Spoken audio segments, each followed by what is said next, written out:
My fellow Ohioans, I brought my long-form birth certificate here to prove that I was born in Youngstown Northside Hospital in 1943, long before there was a birther movement. But I used to come to Columbus as a kid with my father, who had a sales marketing area in this region. And I loved the place. My first visit ever was to Ohio State in 1954 to watch Hopalong Cassidy, and I'm really dating myself now, play Indiana. But my wife grows tired of Dan always talking about the Buckeye State. I never do. And I get passionate, actually, whenever I come back here because of my love for Ohioans and this great state.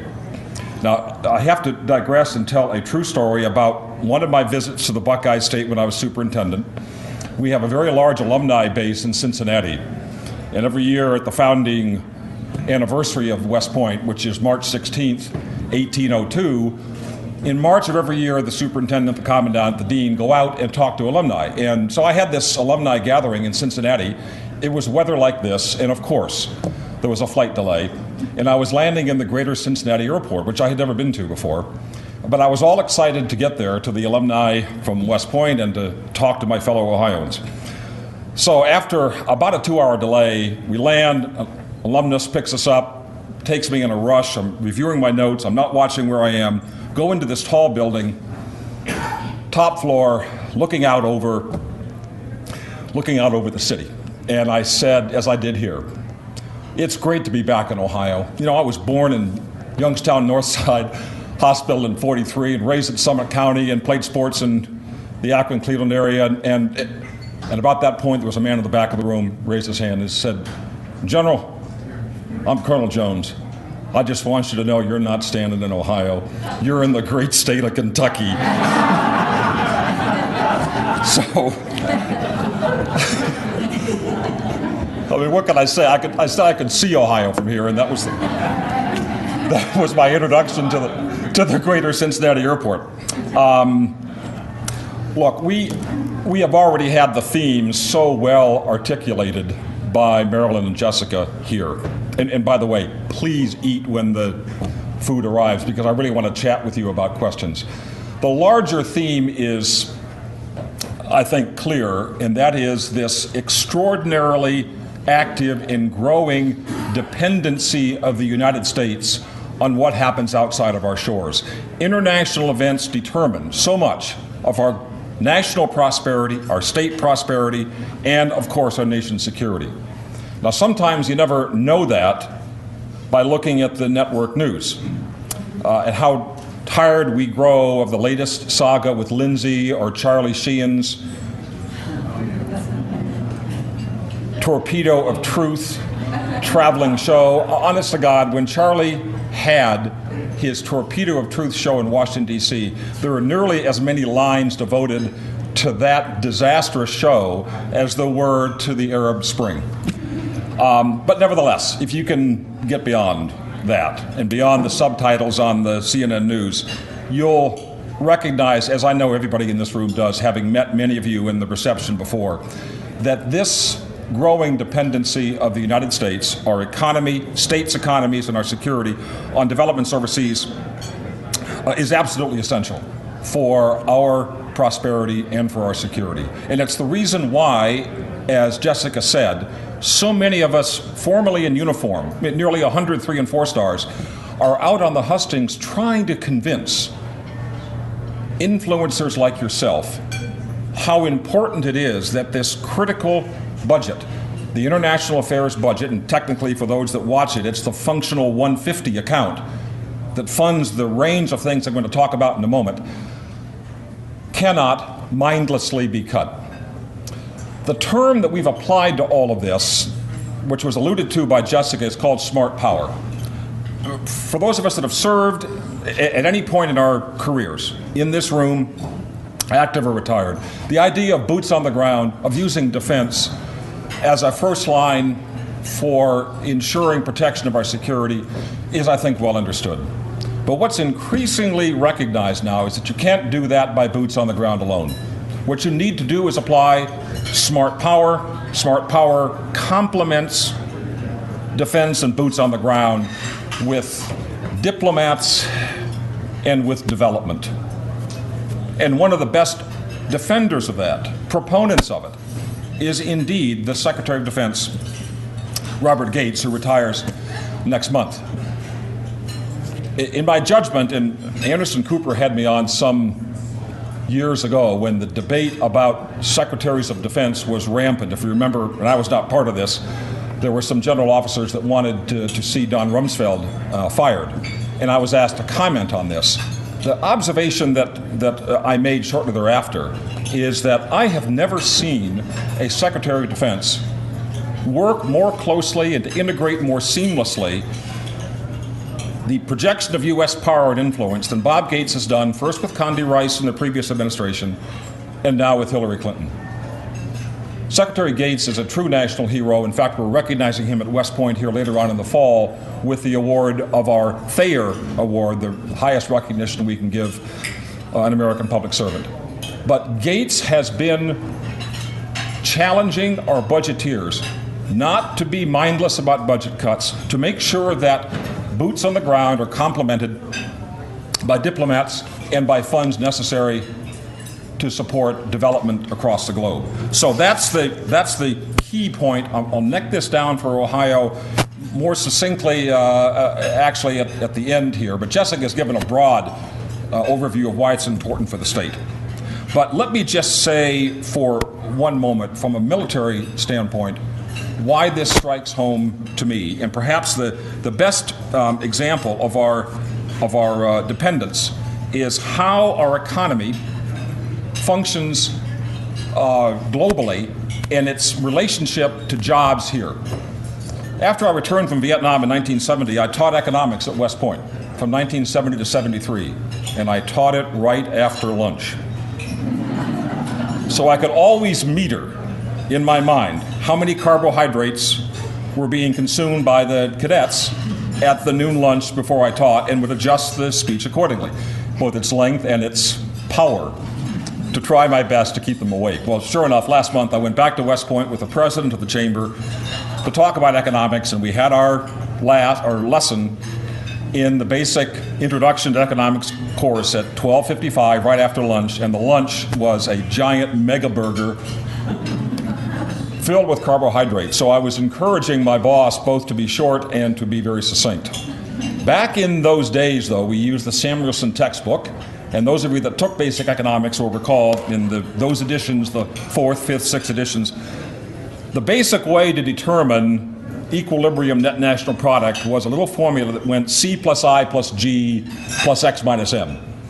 C, consumption, about 70% of our economy. Investment, what the private sector puts into capital stock. G, the government's spending. And X minus M, net exports. Exports minus imports. And I just said in 1970, forget X minus M. Let's just focus on the big determinants of our national economy. Well, the problem with that now is that X minus M is huge. We have roughly 50 million American workers that comprise almost 40% of our labor force, either directly or indirectly associated with companies that engage in overseas markets.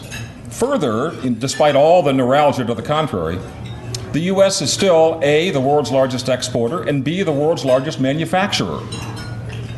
We're not the world's largest exporter in goods, in manufactured goods. We're number 3 on that. But we have an incredibly powerful, strong base of both manufacturing and export growth. The challenge, of course, is competitors around the world are after us big time. China's about 60% of us in terms of manufacturing output by value added, and they're closing fast. And hence, this competition that we're in with the rest of the world is absolutely vital. So A, that dependency on the overseas market, the new courses, the new instructors in basic economics are not forgetting X minus M. They're not forgetting the role that inbound foreign investment plays. But most importantly, from my standpoint, with respect to security, traditional forms of defense, what we're trying to do with the international affairs budget, the Function 150 account, is to make certain that in areas of the globe that are vital markets for the U.S., that we invest wisely to ensure as best we can stability and growth in those markets. Why? Because they determine success for American business in selling into those markets. As our president of the chamber says all the time, 95% of the world lives outside of our shores, and they're consumers. And of those 95%, they comprise 75% of the purchasing power around the globe. So whereas my father looked at Columbus and Pittsburgh and Indiana, southeastern Indiana for his marketing area, obviously that's expanded by many, many orders of magnitude now. The point is, look overseas, but most importantly, ensure that those programs that are designed to help stabilize critical economies, Africa, Middle East, Asia, Southeast Asia, in those areas alone, over 3 billion consumers are absolutely vital for our success. Success as a nation because those markets represent growth opportunities. Success for us as a country because it's also crucial for our defense and security relationships. Now, a quick international example of this, which I trust might lead to some questions, but I find it particularly passionate because I spent so many years in the Middle East. And that's the Arab Spring and what investment there means. I think all of us have been, notwithstanding Lindsay and Charlie, understand this is one of the most historic, even tectonic changes that we've seen in international relations in generations. The best analogy, historically, not in terms of precisely what's happening or how it will unfold, is what happened in '89 when Eastern Europe, the Warsaw Pact, and eventually 2 years later the Soviet Union fell apart. That's the historical analogy. It's breathtaking. But in the Middle East, the key country that is so critical for determining the evolution of this Arab Spring is Egypt. And I'll be candid with you, there aren't many other Arab Springs or Persian Springs that will evolve into a happy summer. It's not going to happen in Iran. It's not going to happen in Syria, sadly. The Saudis will probably have made sure it's not going to happen in Bahrain and probably in Yemen as well. And Libya is important to us, but it's not vital. And darn it, that is a NATO issue. They're much more involved with resources and their neighbor across the Med than we are. But Tunisia a bit, and Egypt particularly, is absolutely crucial for this evolution of the Arab Spring, and especially the eventual interpretations that we can influence only slightly of how Islam will be followed in the generations ahead. Egypt determines that. 81 million inhabitants in that country, their culture, the songs, American soldiers, what little Arabic I know has a Egyptian lilt to it, music is absolutely vital to ensure that evolution succeeds. And so when the new Egyptian ambassador, about 2.5 years ago, was hosted by me at the chamber, what was his first request? General, he said, what we'd like to do with Egypt is establish a U.S.-Egyptian free trade agreement. I said, Ambassador, I'd like to do that as well, but realize fast-track trading authority has just expired, and the evolution of politics in this town is such that free trade is not high on anyone's agenda. And it wasn't. That's begun to change a little bit, but let me be candid. What's key for stability is economic growth and jobs in that country. So far, it's been remarkable the extent to which the Egyptian evolution has not involved anti-U.S. or anti-Israel rhetoric. Not yet. What it does involve, though, is opportunities for economic growth in Cairo, Alexandria, and the countryside. And there, the U.S., their soft power, there the international affairs budget plays a huge role, not just in trade, but in investment deals, in brokering debt renegotiations, in encouraging private investment into the existing qualified economic zones, and so on. That's what we mean by soft power. And that's where diplomacy and development can play a crucial role in the pivotal country in the Middle East that's going through this tectonic revolution. That's why it's so essential. And of course, that example is repeated many times over in other parts of the globe where our interests are involved. We do this not only for the humanitarian purposes that are undergirding it, but as well as with any country in the world, because our interests are at stake and because U.S. jobs and growth emerge from that. So let me close this and open it to you by saying quickly, your state, Ohio's 8th largest in the country in exports, 41 billion last year. You're within a day's drive of over 60% of all the manufacturing in the U.S. The products of this state are highly regarded. The executives with whom I've spoken at the reception clearly understand this.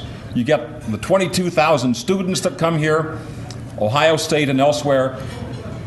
Many of those are funded by aspects of the international affairs budget, and what better way to influence their future, to explain to them our ethos here in this country, than by continuing those international exchanges so vital at the university level. So I'm encouraging all of you, as Jessica did so poignantly, to understand that dependence, to encourage our elected representatives locally, most importantly nationally, to look with very, very sharp eyes on these future budget deliberations. As we go through debt ceiling debates, deficit reductions, long-term debt reductions, please keep in mind that this roughly 1% of our federal budget each year is absolutely vital to long-term U.S. success around the globe, so that eventually we reinforce the point that our soldiers, sailors, airmen, and Marines are not the first option whenever a crisis emerges. We want to pre-crisis plan for that. They become a last choice, not a first option, and nothing could be more beneficial to their future and their security than that realization. So let me stop here. Let me thank you for your time, and I really look forward to hearing from you on any aspect of this discussion that excites you. Thanks very much, and go Buckeyes.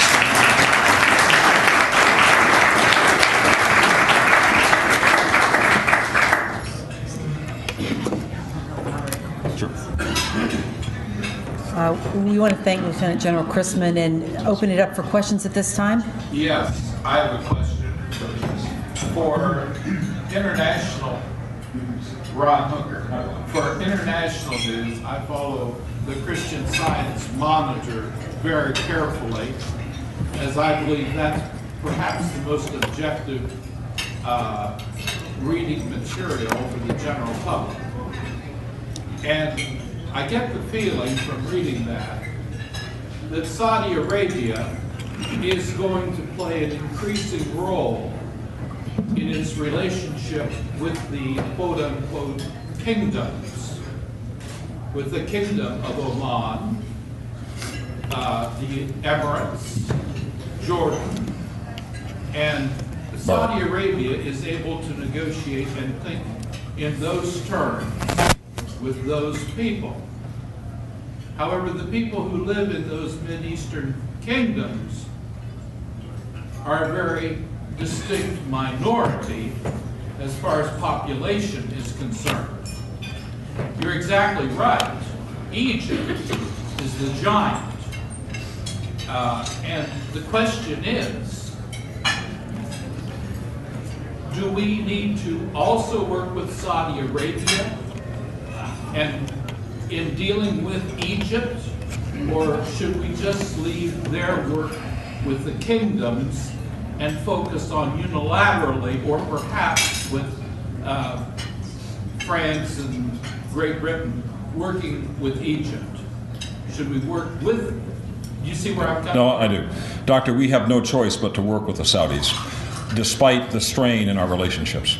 It's no secret that the kingdom in Riyadh was deeply upset at what they view as the peremptory, unfortunate treatment by Hosni Mubarak. That has not gone down well. That has continued to color very badly Washington-Riyadh relations. Riyadh is rethinking significantly their purchase of U.S. arms and equipment. And I think your assessment about the kingdom and its relationship with the surrounding kingdoms is spot on. The best example of this is Bahrain, which has very little petroleum-based resources, but it has our Fifth Fleet stationed there in Manama, the capital of Bahrain.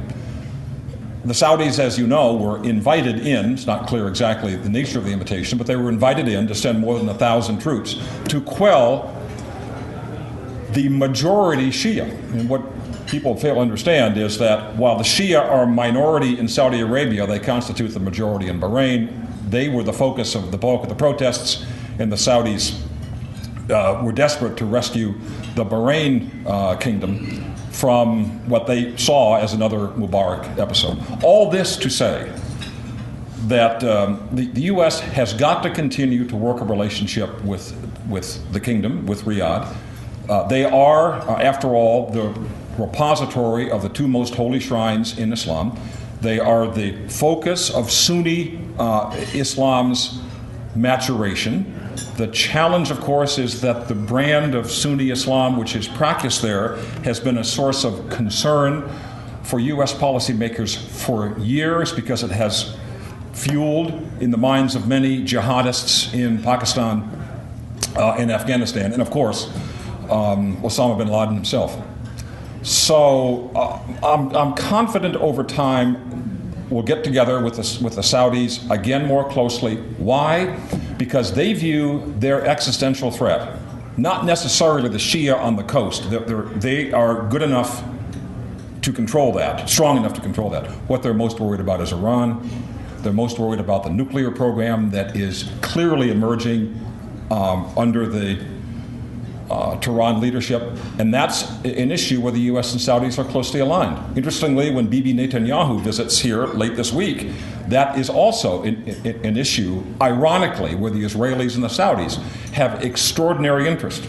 It's one of the reasons why the Saudi break with the U.S. is so significant. They don't view democratization as something to be adored and encouraged.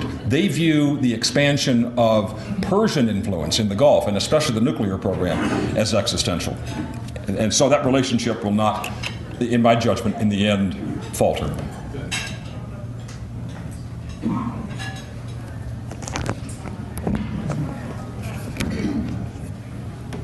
Sir Frank Titus, Colonel, U.S. Air Force retired. Sir, I would like to ask you about the maritime component of our international security and about our commercial development, both internationally and in terms of short sea. Let's try that again. Short sea shipping. In this country, I just recently learned through the Columbiana County Port Authority that Ohio is the fourth leading maritime state in the United States based on commercial tonnage handled, and that's through the ports of Cleveland, Toledo, Cincinnati, and most recently Wellsville, Ohio, just south of East Liverpool, which has a wonderful port facility that is an international trade zone. The protection of the sea lanes historically has been important through time, and now those seem arguably to be challenged not only by pirates, but perhaps growing Chinese power in East Asia. And our merchant marine is small, as you know, established by the Merchant Marine Act of 1920. I'd appreciate your thoughts. As the Defense Department goes through its rethink about where it will invest its defense dollars on the defense development diplomacy side, one of the most important areas is this traditional allocation between Air Force, Navy, which includes the U.S. Marine Corps as a service, and the Army. And I think you've made a compelling case just in your brief question, Frank, about the importance of ensuring that we have both a high seas Navy and a coastal patrol ability, given the nature of some future conflicts, that's second to none.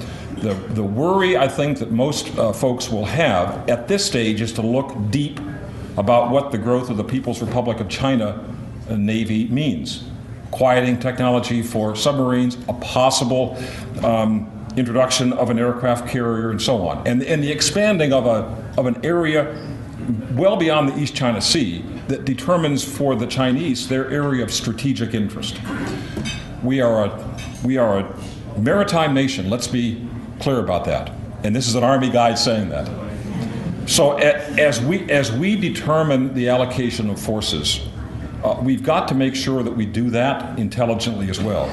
to be candid, the question on the Navy side is whether the continued production of very large flat-top nuclear-powered aircraft carriers, one every 5 or 6 years, continues to make sense. We've got 11 of those now. They can provide extraordinary power projection, but they are also increasingly vulnerable to the kind of threats that the Chinese learned in the 1990s when we sailed 2 aircraft carrier battle groups in the Straits of Taiwan. And they are also enormously expensive, along with the air arm that goes with them. What's the more rational expenditure? Is it to other smaller kinds of craft? Is it to undersea technology? Is it to stealth in terms of frigates and all? So I would say it's a question on the minds now. It will be in particular for Leon Panetta, the new Secretary of Defense designate. It's about to be confirmed. Wouldn't be surprised to see questions posed to him in his confirmation hearings about just that distribution and how he sees high seas naval assets, both employed and structured in the years ahead to counter what I've just discussed. Sir, Doctor. Charles Wise, the director of the John Glenn School of Public Affairs at the Ohio State University. You talked about smart power and the necessity to unite military, diplomatic, and aid efforts to pursue United States foreign policy goals.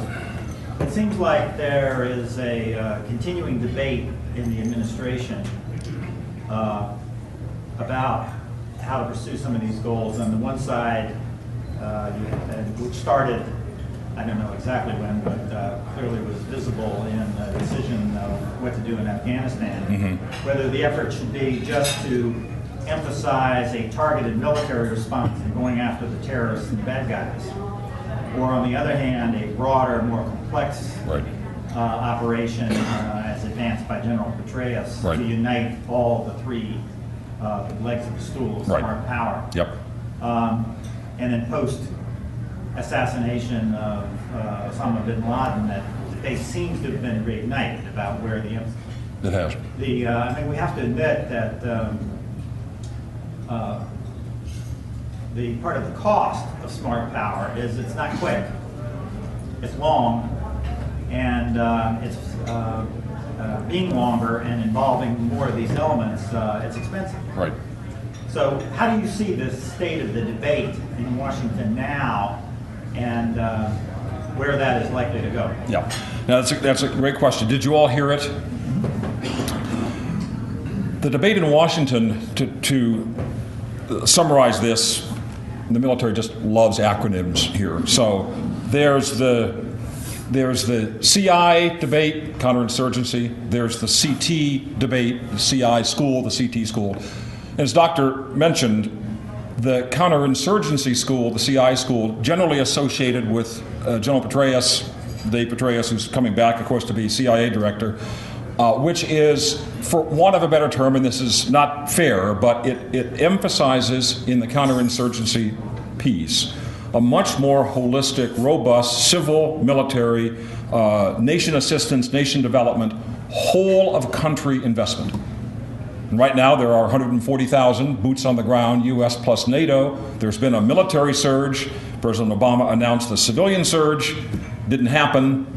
But nevertheless, between now and 2014, which is what NATO and the U.S. agreed here late last year, there will be a substantial defense footprint to conduct CI. In the middle of this debate, in the middle of this execution of the new Afghan strategy, you remember President Obama, and this was well chronicled by the best intelligence source in the world, and that's Bob Woodward. Bob Woodward wrote an extremely insightful piece where the thrust of this debate was exactly what you said. The proponent of the alternative school, the CT school, the counterterrorism school, amongst others, was then and continues to be Joe Biden. And Joe felt that a fairly substantial surge didn't make sense.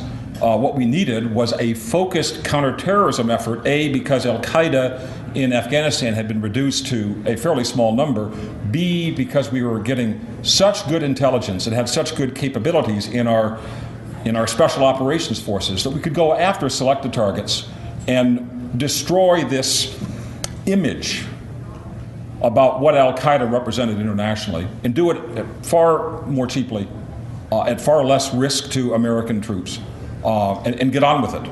And leave Afghanistan with some much smaller footprint, assuming we're asked to do this, for the continued training of Afghan security forces and depart. So that's the school. Now, to answer your question, it's very clear, reading all the tea leaves in Washington, and there were many, many tea leaves, that the success in Abbottabad on May 1st, May 2nd gave great credence to the Joe Biden counterterrorism school. And I suspect what you'll see in these coming months, because after all, we're supposed to start our withdrawal from Afghanistan in July. The sensing was that would be a modest reduction, and that would then pick up pace over the course of the year to get back to pre-surge levels. I think this effort with Osama will continue to fuel that debate and give credence to its continued execution in selected parts of the world where it's relevant, like Yemen and Sudan and elsewhere. The challenge for us, though, is to distinguish that as a sort of a military piece from some of the other diplomatic and development sides that really depend far less on the boots on the ground. What's happening in Afghanistan is a very robust boots on the ground posture. What we're talking about, and Egypt is perhaps the best example here, of where a country in crisis with no U.S. footprint can be aided by elements of this budget that are so central to its long-term success. So quickly, that debate's underway. I think, if I were to project ahead, I think we'll see just more by fiscal reality, perhaps, than anything else, than any rational national security strategy. We'll see a much less robust boots on the ground involvement. We have an excellent military force, but it's tired. The Marines and the Army are tired. And the budget and the fiscal reality dictates that even more so, we need the development and diplomatic side to complement what has been almost to this point an exclusive defense emphasis to pursue U.S. national interests. General William Brustein, Vice Provost, Professor of Global Strategies at Ohio State University. Take it back again to Egypt, but also to add the Palestinian issue. Sure. Yep. And that is that much of what I heard in your comments that were much appreciated. That this is an opportunity with the Arab Spring for the United States to really do things perhaps that we haven't been able to do before, really capitalize on what's going on. What would happen in your view if, as one of the outcomes of the Arab Spring in Egypt, is that the government that will be formed would include strong elements of, let's say, the Muslim Brotherhood? Mm-hmm. And as we're seeing today with regard to Palestinian issue, that Hamas and the Palestinian Authority now have come together. Right. And how will the United States deal with this in a way that can be constructive to the United States and the movement towards the kinds of outcomes we'd like to see in the Middle East? Well, all of these questions are fantastic. I've tried to suggest, with respect to the Egypt case, what ultimately will be a determinant here, and that's the success of the Egyptian economy. Having said that, we have a welter of activities internationally that are both faith-based, democracy-based from the Reagan era, business and private sector-based, the Center for International and Private Enterprise that I used to be a vice president of, CIPE. All of these are very active in Egypt now, trying to educate and build those institutions of democracy that were so savaged over the previous 30, 40 years. The big question about the Muslim Brotherhood, it seems to me, becomes focused as Egypt goes through its September parliamentary elections and its presidential election later in the year. I just had a chance to debrief some wonderful Egyptian experts who had come back from Cairo about 3 weeks ago. and in fact, I have this in my bag. I wish I could show it on the screen. Egyptian political parties.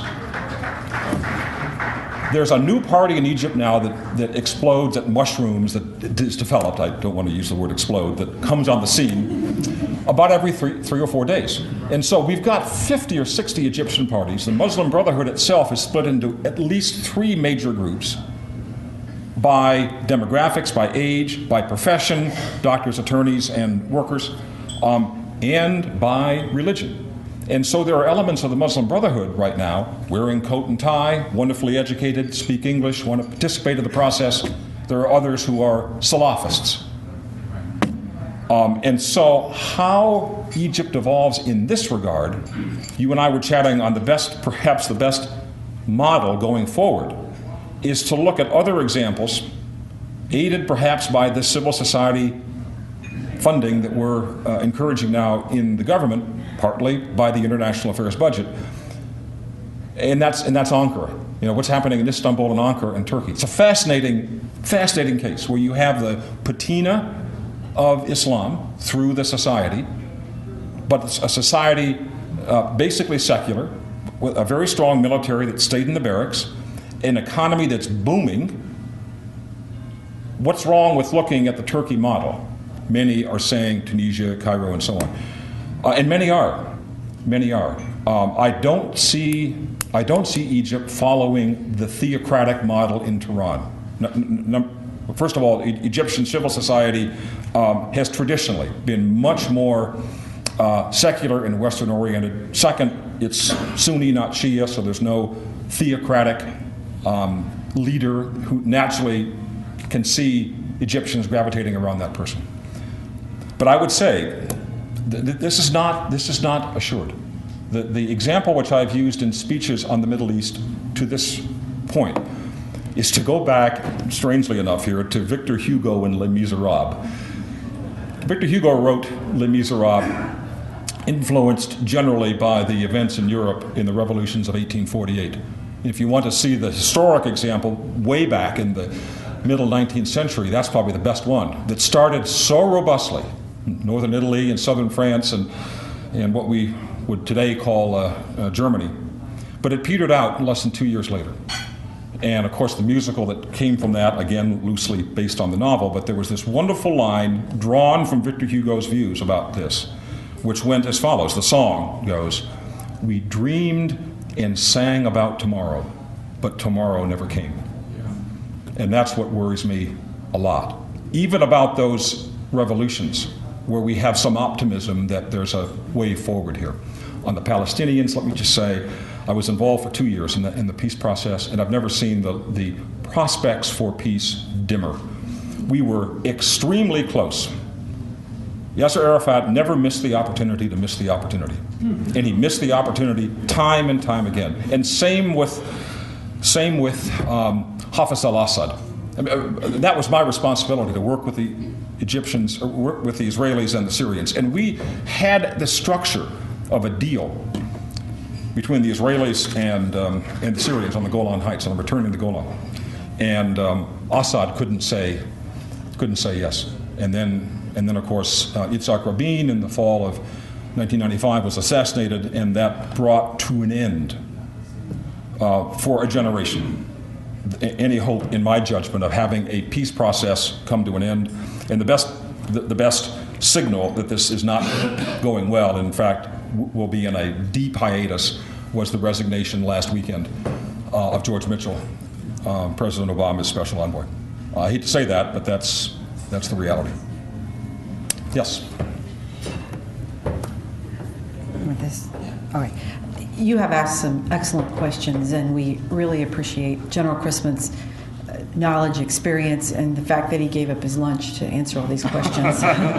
So thank you, and I'll let Jess or Jack take it from here. Thank you, General Christman. Sure, thank you.